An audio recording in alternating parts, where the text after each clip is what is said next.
प्रेम से बोलो देवघर वाले बाबा की।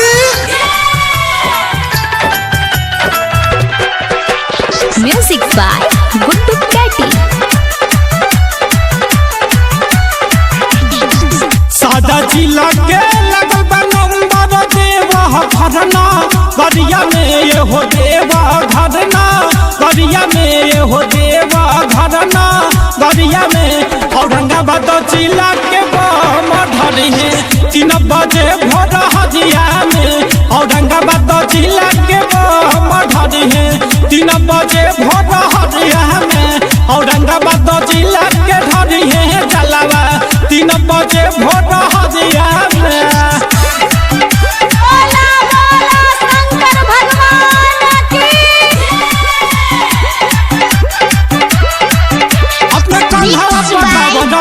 मारी गंजा हरी पावड़ा बढ़ाई लियो रे बोलबम बोलबम गुंज हलवा साजा गावो सहदिया में अद सारा गावो सहदिया में अद सारा गावो सहदिया में औरंगाबाद के बम चलावा ढली है 3 बजे भोर हदिया में औरंगाबाद के बम चलावा ढली है 3 बजे भोर हदिया में औरंगाबाद के बम ढली है जलावा 3 बजे भोर हदिया में। प्रेम से बोलो देवघर वाले बाबा की। सब चलता दे कदम में कदम मिलाई मचले है तबे डीजे पे कमर हिलाई बाबा पर हई चढ़ता जलवा शाम सुबह दोपहरिया में अरे शाम सुबह दोपहरिया में अरे शाम सुबह दोपहरिया में औरंगाबाद जिला के बम ढली है 3 बजे भोर हदिया में औरंगाबाद जिला के ढली है जलावा 3 बजे भोर हदिया में औरंगाबाद जिला के बम ढली है 3 बजे भोर हदिया में।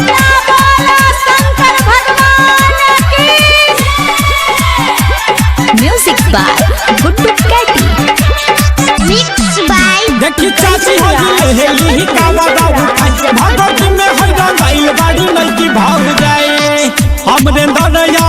केला भोला गुड्डू कैटी हई चाले डगरिया में अरे गुड्डू कैटी चाले डगरिया में संगे चाले डगरिया में